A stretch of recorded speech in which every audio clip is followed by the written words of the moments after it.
Good morning, everyone. Welcome to NAWRB. This beautiful morning is September 15th. We're here at 8:30 in the morning in sunny California in the marathon race of conferences. Crazy times in our industry. So thank you all for being on board this morning. We have quite a few of you. So what we're going to do is that I apologize. I'm a little bit under the weather. My voice is here and there. I'm Desiree Patno. I'm the CEO, founder of the National Association of Women in Real Estate Businesses, and we're very excited to have you on board. Speaking around the country and traveling, this morning I woke up and I'm like, okay, talking. So again, thank you very much for joining us. What we're going to do is that due to the volume of calls we have on this morning, we're going to keep it to where we're going to hold the questions for live questions at the end. And what we're going to do is that if you have any questions during the talk, please email us at info@nawrb.com. Again, that's info@nawrb.com. And so with that, we'd like to take it down into a very exciting time, so what's happening for women and what we're about. For those of you that have never heard of us or are just tuning in to what NAWRB is about, the purpose is that NAWRB was formed in 2009, the same year that the White House Women and Girls Club was formed. And what that is that it's a special group of women that are champion the women's cause within several different platforms around the United States, from gender equality to women in housing to the pillars that are out there for the workplace and the environment that we work in. So NAWRB, why? What is that about? We are here to help you specifically in the housing ecosystem. And the purpose of that is when we talk about ecosystem, we want to really accentuate that. It's about the women that work in the real estate auxiliary businesses. That includes your cable companies, your CPAs, your insurance, your liability of lenders, your compliance, your oversight, everything that has to do with that impact. And what we're doing with that is we're changing, I apologize here, is that we're changing the landscape to making sure that you're only as strong as your weakest link. And so we're not just about realtors or brokers or lenders. We're about the entire ecosystem.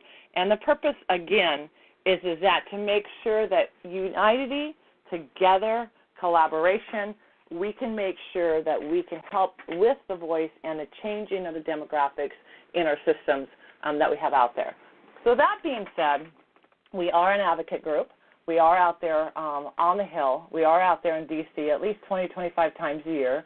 In addition to, we are also trying to make sure that in our own local communities and the way we do work, book of business, that all the training and specialty that we've done specifically in taking care of a house or a building, that we can transform that into what we call RFPs, contracting opportunities, and those opportunities that our skill set is not just specific to selling and buying property or managing property, that we really do have an expanded book of business and making sure that in our industry that we're not being right-sized out, and that also that we have employment at all levels of workplace, whether it be in a financial institution, whether that be an insurance company, whether that be in all different kinds of levels. So it's really important that we understand the value that goes with that. So let's break it down. So NAWRB, like I said, was formed in 2009, and our goals are this. We have 5 initiatives. The first initiative is to develop strategies to increase C-suite opportunities for experienced and capable women in the financial and real estate sectors. When we talk about C-suite positions, we talk about CEO, CFO, COO, and down the line. And that is important for mentorship, sponsorship, strategic alliance, and most importantly, if you can see her, you can envision her, you can be her, and it really helps that stability, confidence, and strength to move up that ladder. Second is increase mentorship among women to help future generations attain the security to succeed and grow. So that plays off of those women in those important roles. And there's a big difference between sponsorship and mentorship. Mentorship being that they gravitate and help you through the process, where sponsorship obviously is the return of actually helping you through the financial and the connections and relationships going through that. Third, increase vendor diversity and utilization of women-owned businesses across the industry. Several of you, I know, are women-owned businesses. Several of you could be women-led businesses and or women that work in the housing ecosystem. The difference is women-owned mean that you're 51% own, operated, and managed.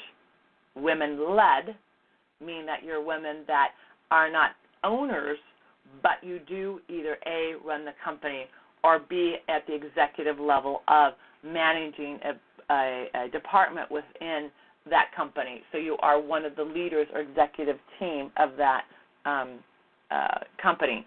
And the reason that's out there is that some of the government agencies, like the National Women Business Council and several others that we participate on, were very much trying to define what the differences is between women-owned and women-led in several different categories within the women's industries. We've had a lot of internal issues that we've had to deal with on with the NWC and several of us within the women's community to determine, how are we going to play this forward? What are we going to do with it? So for this conversation, we're going to keep it very simple: women-owned, women-led, and women. So then the vendor diversity, what we're talking about that is you being a woman-owned company and going to apply as a position with a client. And that client can be anywhere from the financial institutions, the GSEs, which are Fannie and Freddie. It can be for third-party, it could be for clients that are looking for vendors for you to work under them, as far as, for example, like that they source out to do property management, they do any kind of sourcing within their companies. That's vendor relations, and that's called vendor diversity or diverse spend. Okay. The second component of that is that if you're dealing with RFPs are a request for a proposal. That means you actually bid on the contract versus then you just put your name in there and say, hi, I own Desiree Pownell Enterprises Incorporated. I am a broker. I want to go apply for this position. I want to sell your assets. I want to manage your properties, on and on down the line. That is where you apply as a vendor relations or vendor spend. What I'm talking about now is the actual bidding process on the contracts. And those contracts are what we call RFPs, procuring contracts, procuring contracting officer, the person who actually goes out and awards those contracts, and that is involved in almost every company out there that they actually solicit bids out there get. Now you're wondering, I don't know if I really want to get in that world. Well, you yourself who own your own company, let's say, you can put out your own RFP and say, I'd like to put out a request that I need people to bid on a contract. You're doing that very same thing when you're asking someone to give you a bid on how much it's going to cost to, let's say, rehab a property or to go take care of your books or to go bid on a thing and you bid it on a contract basis. That's the same idea. The difference is the elaboration of doing it, whether you require a 5-page report or a 50-page report or what the dynamics of all the qualifications. And that's that level that we go through. So very interesting. It's just a lot of different terms, and they're very simple once you understand them. Okay, so then the fourth thing we talk about is increase women's home ownership. Levels throughout the country through the home ownership preparedness and advocacy.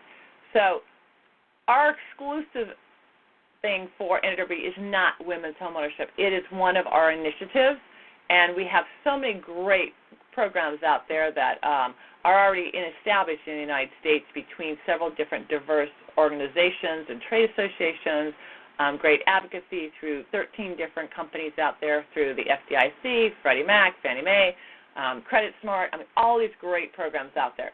So NAWRB's initiative is to make sure for the women's home ownership is that the women's home ownership portion is the clarification of the differences on what we bring to the table, on how many, what's the difference between women's homeownership, what those numbers are.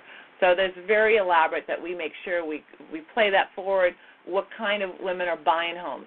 Do women make the most executive decisions in buying homes? How we buy as a single woman versus a married woman versus as a single woman without significant other with children. How that plays into different avenues. So that's our core that we get into also, okay? Then the fifth and last thing is that we're about raising the awareness of women's poverty levels. It's not something that's talked about. When's the last time you heard about women's poverty? We talk about poverty, we talk about different levels, but to bring to that table, and we firmly believe that the women's poverty is directly related to the women's home ownership, obviously related to women's gender equality regarding the workforce, of how much less we make pay per our counterparts, how hard we work harder, twice as long. I mean, we could go down the line. So it's very, very important that those numbers are out there. So those are our 5 main initiatives. So to break that down, again, any questions you might have are info@NAWRB.com. You're welcome to put those out there. So one of the things I want to really highlight today is we want to talk about how NAWRB is involved in these and break it down in very simple terms versus in very generic terms. And what I mean by that is I want to make sure that we can help every woman in the United States, and now we have a global program out there, that if you work in any aspect of the housing ecosystem, that we can translate into awareness, growth of business opportunities, how the rules of the game have changed, and how you can apply those rules of the game and make sure that you can grow your book of business, okay? So let's break it down from here. So let's say, for example, we get asked all the time, I do IT. I'm in the business of doing compliance, or I'm in the business of doing, homeowners insurance. How does that apply to your organization? Is that something that, that you could help me with to get in front of the right people? So the idea is that breaking it down into the contracting opportunities is that we really have to make sure that when we're going out there and talking to what kind of book of business that we actually have an opportunity to look at, is that oversight is that what we have is that when we're continuing on with how do I sell a property, how do I transform that information onto buying, how do I look at what kind of business opportunities are out there? And the way we do that is we sit there and we turn around and we say, okay, here we are, I'm doing property management, or I'm doing a scale of some kind of working with these properties. How do I transform that information onto something else to where I'm not just relying on the turn of property? People have to realize that the number of people that are selling their homes or selling their businesses has really come down. We're in the 5 million mark on those homes being bought and sold. We're all about home ownership. We're all about making sure, the government's really strong about getting people to stay in the home. They're selling their non-performing loans to other entities and making sure that one last-ditch effort, spend another year promoting them to stay in their homes. So the actual changing of the guard, we'll call it, or the changing of the ownership of the property has been definitely promoted and pushed back to get them in there. Well, that's just in the home ownership. What about in the commercial sector? What about all the other aspects?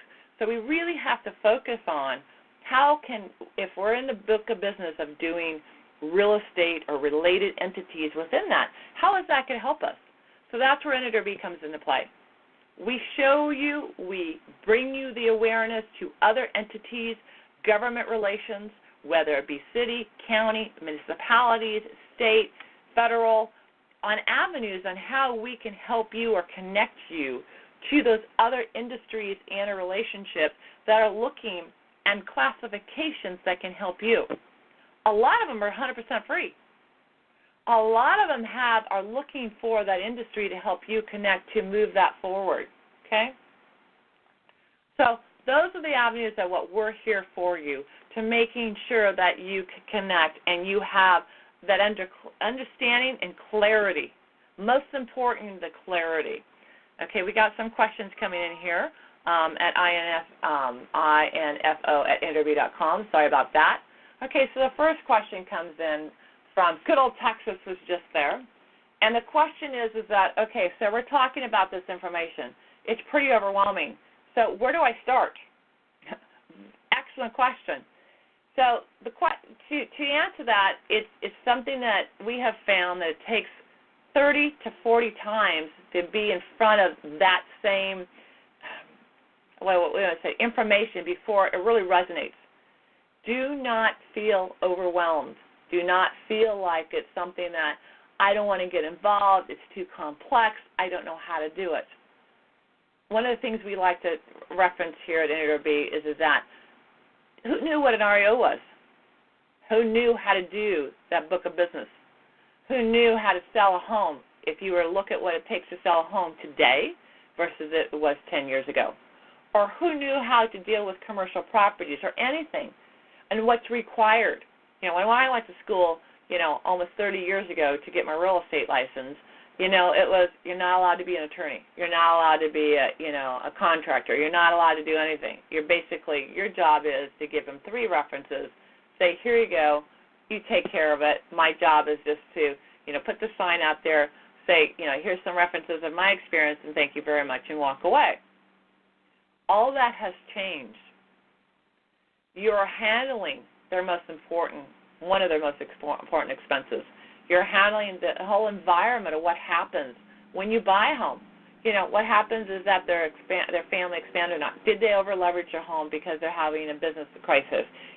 What's happening with is the environmental place that they're buying a safe place to buy? What's going on with the infrastructure? Is there job opportunities there? Is there health issues that are around that neighborhood that could affect, maybe the school's going to shut down? All those, is it on a fault line? Is there an airport nearby that, could be leaking toxic chemicals? All that information now lies on the onus of you should have, could have, and have disclosed. That's just in the home ownership.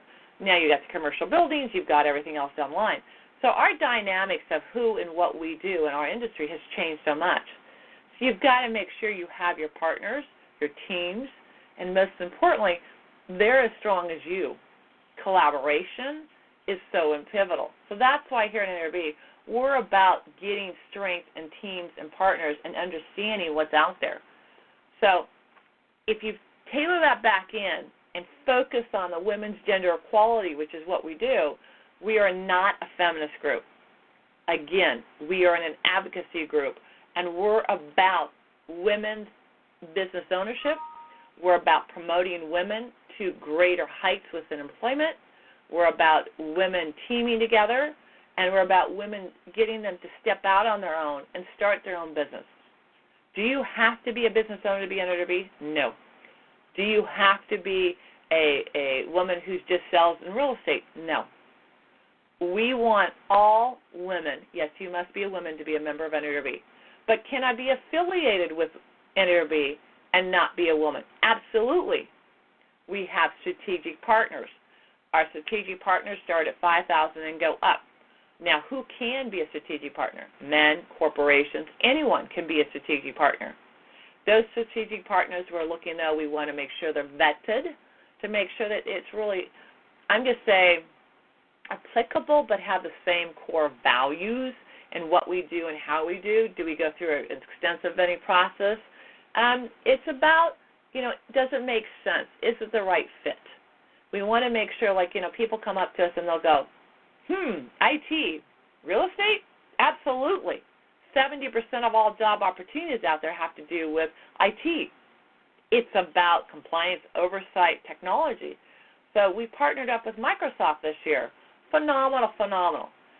Melanie Gass deals with the SBA. She deals with, the oversight of the compliance issue. About of growing the book of business with for Microsoft and the technologies, Office 365. We go down the list. Imagine having technology at your fingertips and make you feel and look and be productive as if you have 5 employees and it's only one in yourself. 99% of all women-owned businesses are one in themselves. They have no external employees. So that leverage, that relationship is pivotal for you to grow and expand. Now, some of you might only be one woman and one company and one place. You don't want to grow. You like the simplicity of that. That's totally cool too. But that avenue is out there. So that's why look beyond, hence the word ecosystem versus economy, okay? So the other thing is that we talk about, okay, question came in about certification. So when we talk about certification, I would like to talk about how that opportunity is for you being a women-owned business. So in a very general rule, we want to make sure that you understand, as a women-owned business, that's 51% own, operate, and manage. Now, when we talk about that women-owned, operate, and manage, we're talking about that the day-to-day operations. We're talking about the executive decisions. We're talking about the women that are making that opportunity and growth and opportunity of making sure that at the end of the day, the buck stops with those same women, okay? It can't be, I have these women who own the company, but I have these women who run the company.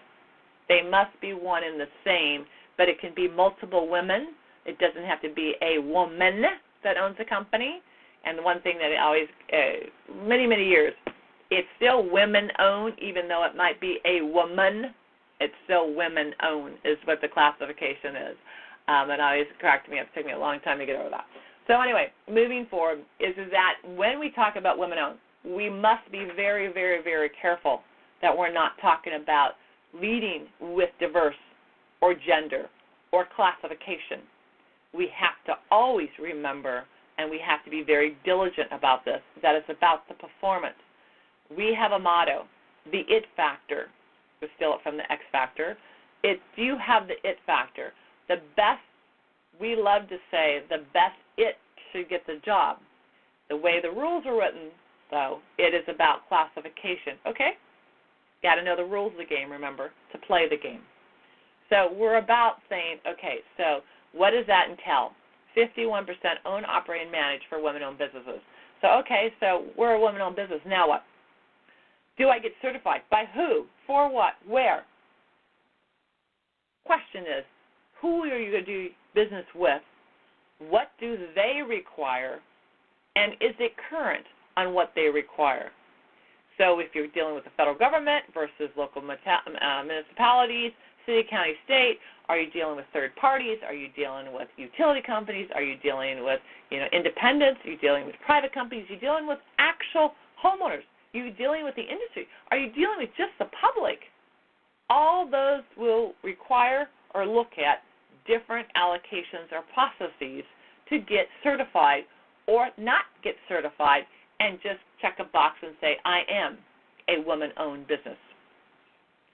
So the most important thing we can teach you and tell you right now about NAWRB is we help you and try to navigate that for you so that you're not spending $30,000 to get a business certification, that you're doing the most economical way, the most recognized way, but most importantly, that you understand the processes so you can understand the most and you can make your own executive decision on what is the best way to go for you at this current time. Are you a brand new startup company? Are you a multi-billion-dollar company? Or are you in the meat in between? And that is so pivotal on certification. All right, so the next question that just came, again, it's info@NAWRB.com. I just got one in from Florida. So certification. So who do you recommend? NAWRB does its own third-party certification we're the only one that does it in the housing ecosystem. There is WeBank, there's NWOBC, there's El Paso. I mean, there are 4 or 5 corporations out there. There is one who is the biggest that's out there, and then there's other companies that have been out there longer.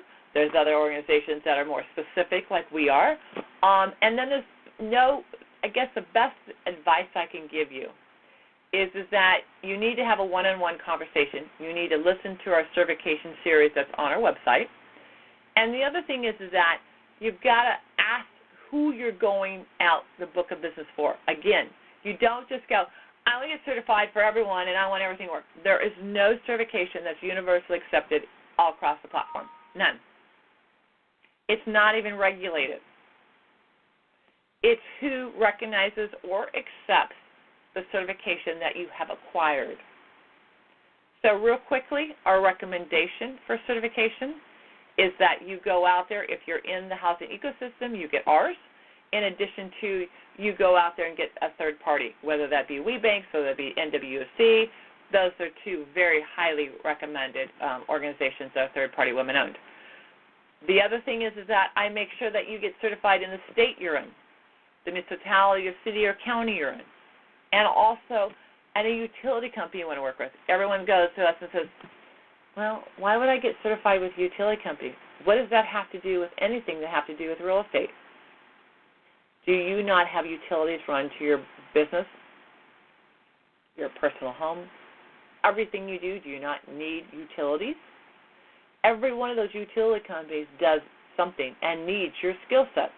Well, I'm a real estate broker. Why would they need me? Because they do eminent domain, they do repurposing of the properties, the property lines. They have to build up. And sometimes they need to go buy a home and tear it down and put utility lanes through it.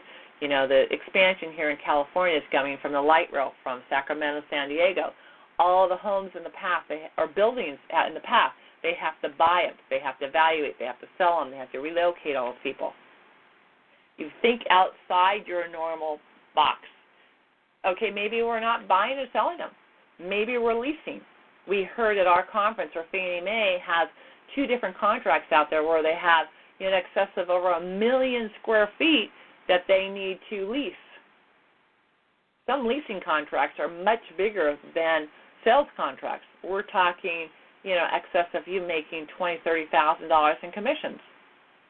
Well, that's, equivalent to $1 million home sale. So some serious money out there that you need to look into that are not your normal way of doing business. And the other thing I like to tell everyone is, how many times have you maintained a property? Doesn't matter, commercial, residential, doesn't matter. And you've maintained it for a year or 2, 3, for free, until that person has sold that property, whether it be an REO, whether it be a short sale, whether it be whatever kind of book of business. You've maintained it because it was part of the book of business that you were doing. Why are you doing that? Unless you're getting a truckload of business from that client. Now, I did that for years as an REO broker selling 6,000 homes. But why not do it for a really nice living when you're getting paid as a facility maintenance, which is analogous to a property management company? That's what I'm talking about. You take your same skill set and you transfer it over. That's what NAWRB is about, giving you that awareness, going, I want to dial into that. Where do I go? How do I do this? What do I need to train to get it done? No one else is doing what we're doing in the industries and the ecosystem that we're talking about. Yes, there's some offshoots. Yes, there's some people that are out there, but you've got to be very, very careful. If people are asking for money and they're asking for all this crazy stuff to go with it, step back, find out what their alternative, what their book of business is, and what they're really going to teach you. Because teaching you something to go out there and say, okay, now that I'm certified, now what? It truly is. Now what? Where do you go? And that's what NAWRB is about. We help you move to the next line. How do I train? For everyone who's on the call, thank you for all being on the call. One of the things that I want to give you a real quick bonuses is that for free, this is our tidbit for all you on the call. When you are woman-owned, and you say you are, and you're truly 51% owned operate, remember, 99% of all companies are one themselves. That means, 10 million companies at least are, one of themselves are woman-owned. Why don't you put down on your business cards your websites, your promotion, and who you are, and say, I'm a woman-owned company. I'm a woman-owned business. Remember, women, not woman, women with an E, owned business. Make sure you professionally, correctly say it's hyphen. So women, hyphen, owned, ED, business.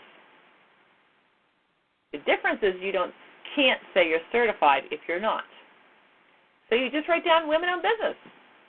You're like, you know what, I don't deal with the government. I never will. I never have any desire. That's okay. What happens, though, if the client that you're talking to is a women-owned company or a minority-owned company or a hub zone or a disabled veteran or service-disabled veteran? There's a lot of diverse classifications out there that are making huge pushes. And that could be the difference of you walking into that homeowner, that business, that client that you're doing work with and saying, oh, I've been looking into that. So you're a woman-owned business. Okay. Well, what does that do for you? What do you think of it? That's really cool. You know what? Let's get together and have some lunch. Let's talk. And you get the job. You get the contract. It has nothing to do with the government. It has to do with playing it forward with the awareness of the industry. And that's all it is. And that's legal. And that's right. The difference is the word certification or certified versus then you're just saying, hey, I'm a women-owned business. And the more we play that forward and the more we get people to know about it, it's powerful because we're not doing anything to saying cramming it. We're just saying, I want to bring my niche. I want to bring who I am. And when I say I want to stand for something to make it a little, that it's known that this is who I am. Statistically has proven that women are made up to be more complex. They can juggle and handle more things on their platter than men. They are more apt to be process-oriented. They're more apt to be in the fact that they have this inner sense of something's not right, that need to juggle these things better. Let's capitalize on that. Okay? That's what we're talking about, all right? The other thing that I want to touch about is that NAWRB. Why NAWRB? There's so many people jumping into the diversity and inclusion space right now. So many people that want to talk about what diversity is and what's not going on. Welcome all the great people coming on board. The diversity piece. And that diversity piece has got to be very careful. It's not about what you say. It's about what you do. It's about your core social responsibility. It's about your unbiased, unconscious bias on how you deal on the inner aspects of what you're not trying to portray. You don't think of what you're doing, and you just do, and you don't realize that you're promoting something that you didn't realize was in the wrong vein. So you've got to be very, very careful in today's market that, I think a prime example is 1950s, 60s. I remember that we were preparing for some promotions we were doing, and we found this clip of this beautiful woman from the Lucille Ball days, this redhead Caucasian lady, Barbie thin, and had her daughter right next to her, redhead again, Caucasian, very thin, and they're standing on the scales with their dresses pulled up to their knees, going, checking each other out and what their scales are on. And here you're going, okay, in today's market, wrong. You have to be thin, you have to be this, you have to be, the picket white fence, the whole thing, and you're just going, whoa, the marketplace of that compared to the marketplace of today was just on so many levels of being, back to, you have to be just perfect, or what is perceived to being perfect, or what's perceived as being, the right or wrong or whatever. And everyone is beautiful, and that's one of the things that we promote here at NAWRB is that, we as women, we as the growing ranks within NAWRB and our housing ecosystem, I should really say not NAWRB, but the housing ecosystem, is that we're getting older. Women are getting, that it's not creating and attracting the younger generation, which is what we're very much working on. We're trying to set up programs and systems, and we're working with universities now and going out and speaking at the colleges to attract the younger women to come into it and offer the opportunities to come in. And that needs to proceed. So what we're getting back to is that the women coming in here, how we portray what that woman looks like, how do we portray shapes, sizes, colors, dimensions, levels, and just all different work environments. It has to be entirety of everyone, inclusive and collaboration. So you want to talk about that universe of the palette of colors, of endless colors. That's what we want. That's what we need to be, and that's what we need to show. That takes us all back full circle to the it factor. You know, you could be a robot, you could be human, could be not. You know, to really throw people off base, it needs to be collective. It needs to bring together. Okay. So moving forward, let's see. Got a couple more questions coming in. We have a question here in California. The question is that, okay, great. You know, you've got so many different. Where do I go? And so the specific question is that, okay, so now that I'm certified, I don't know how to apply and where to apply, and do I take that same information to update my current clients? What do I tell them? The most important thing you can do is that no one is chasing you down to get your information. You must, as soon as you get certified or as soon as you join an organization, as soon as you go out there, Pam, you need to make sure that you apply that to every entity. It's like, you know, as soon as you buy a new dress, oh, look at this dress. This is cool. Oh, my gosh, this is great. Or this purse, you go show everyone. You post it everywhere. You need to play that even that much bigger to getting certified or join an organization, whether it be NAWRB or whoever. Why do something if you're not going to tell the world that you've done it? People need to know that you're part of something bigger or a different cause that goes in there. Sorry about that. Or you need to be part of that core development or movement that why you're doing it. So let's say, for example, you are the PTA at your school. You really want everyone to know that you have, you know, you want to really enrich the children and all that kind of great stuff. Or you're part of a church, or you're part of a school, a soccer camp, whatever. Same idea. You become a member of NAWRB, we give you a filigree. We give you a logo stamp. It's called a filigree stamp. It's gold. It has NAWRB in it. That brand recognition should go on your business cards. It should go on your for sale signs. It should go on your website. It should go on everything, your signature line, everything you do. As a member of NAWRB and on a committee, you will get it actually put on. You have the opportunity to take. You will get a special filigree that says you're a chairwoman of, or that you're on a committee member of. So, for example, let's say you're on the certification committee. You will get a filigree that says you're a certification member or a board member. That way people know that not only are you an NAWRB member, but you're actually on the executive team or your board council team, just like we have the NDLC, which is our Diversity, Inclusion, Leadership Council.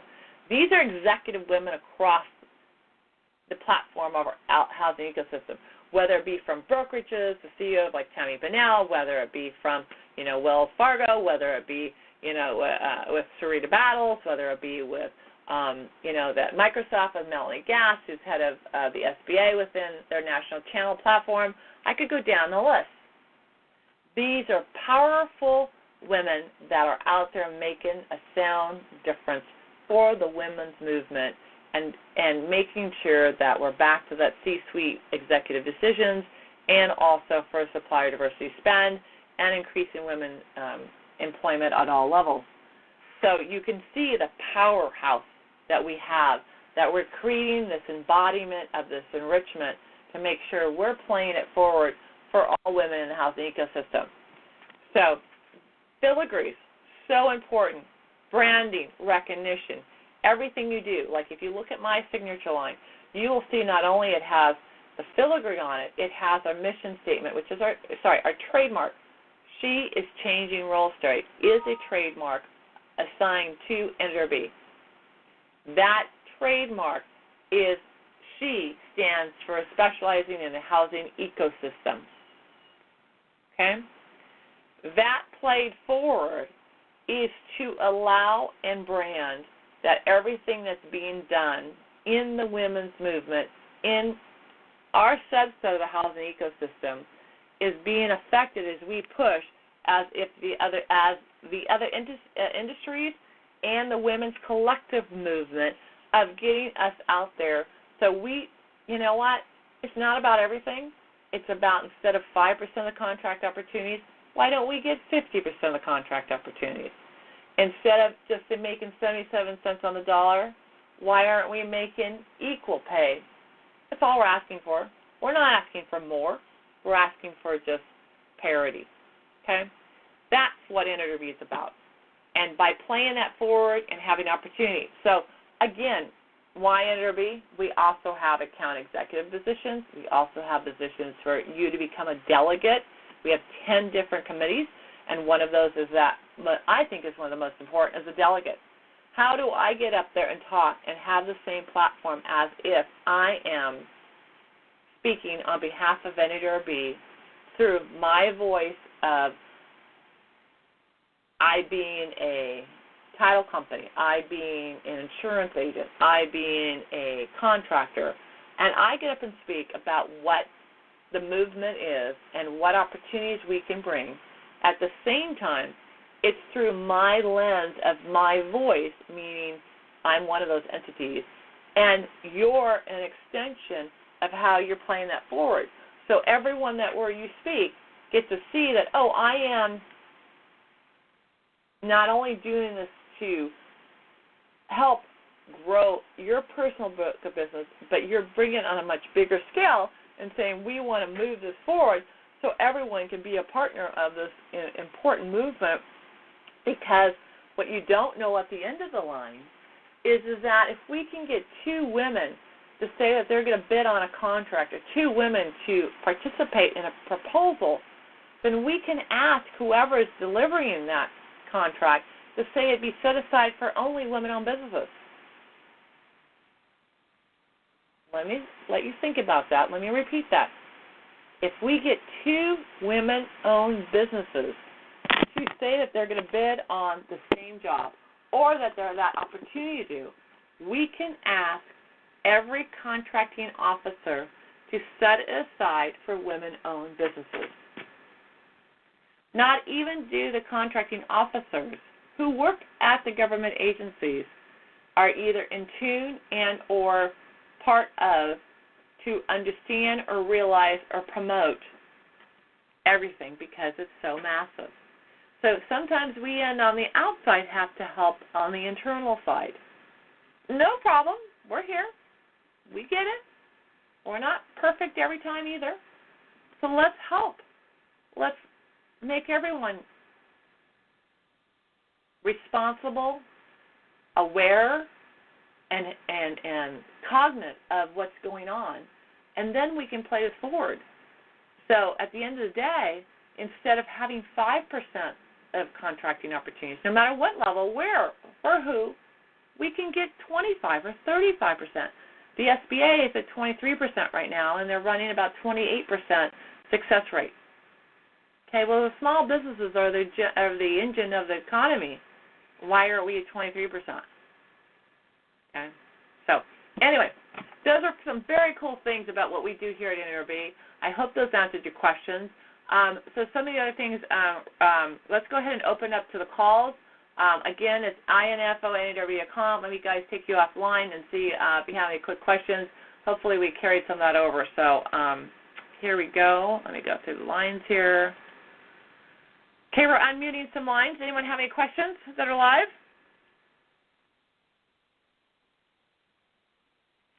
Okay, did we answer all those great questions? Okay, so with that being said, what I have online right now is that my schedule, just to let you know, here, I shouldn't say my schedule, at NAWRB schedule, we will be having if you're in California based, we will be having I will be speaking at the CAR conference that's happening the 27th, 8th, and 9th of this month in Long Beach. I will be talking about, global, hello, real quick.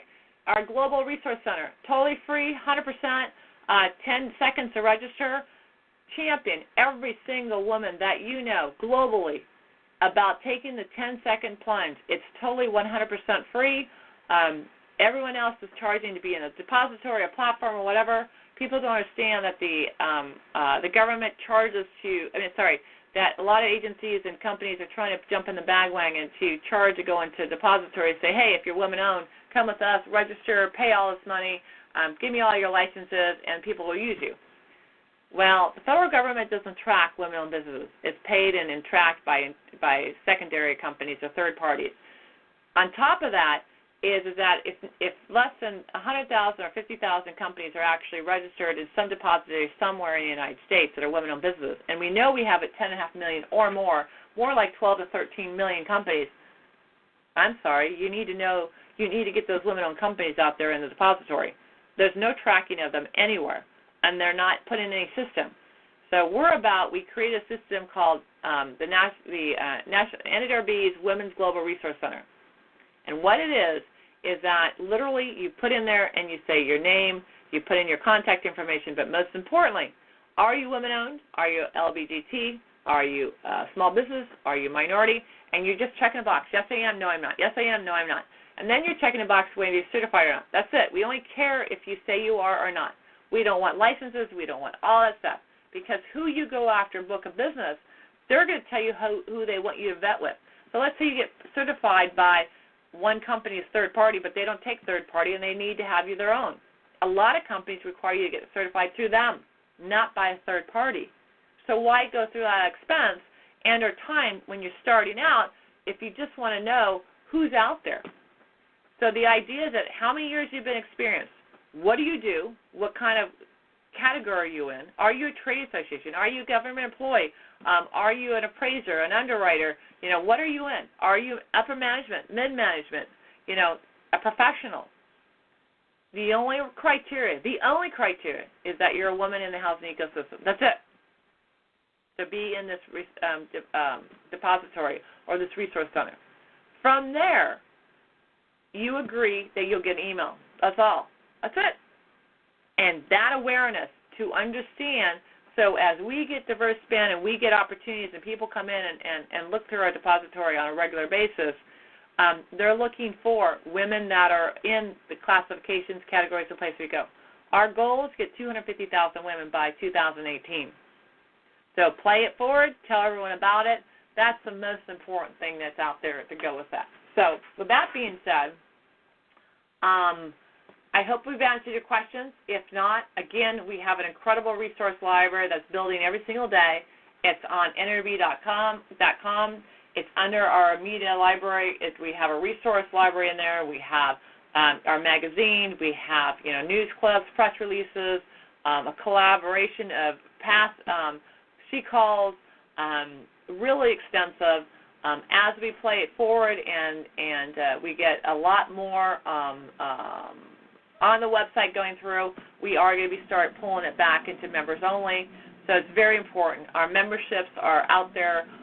We have the engaged, we have the elite level, very powerful, and it all depends on what your engagement. We want you to be on a board. We want you to play it forward. We want you to be real active. And that is what our goal is, to get everyone to play this forward and, most importantly, to grow your book of business and the awareness of what's going on in the housing ecosystem, because without it, we are not going to have it takes an army. It is not a small feat that it can be done by few. It is very challenging. It's very rewarding, but we're asking everyone to step up to the plate. And the beauty is NAWRB is a third neutral party. We are completely bipartisan, and most importantly, by being part of it, you're not being singled out. So the threat or the underlying current that you're stepping out of your comfort zone doesn't have to be there, because the fact is that NAWRB's name's on it, and NAWRB is the one that's part of the movement and driving the movement. You're just on it, and you're part of it, but it's not being you on your own or challenging and taking on the industry. So just want to play that out there. So anyway, so thank you all for your questions. I appreciate it and your time.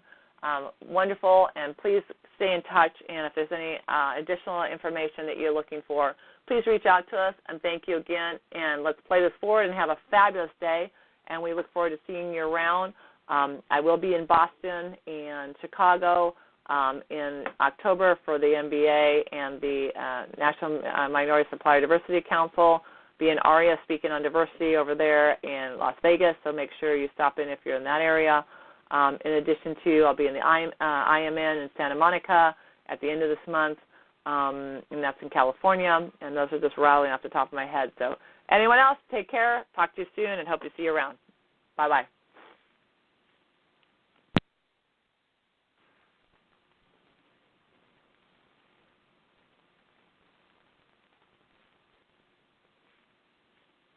When you don't go to Geico.com, car insurance can seem intense, like breakup R&B intense.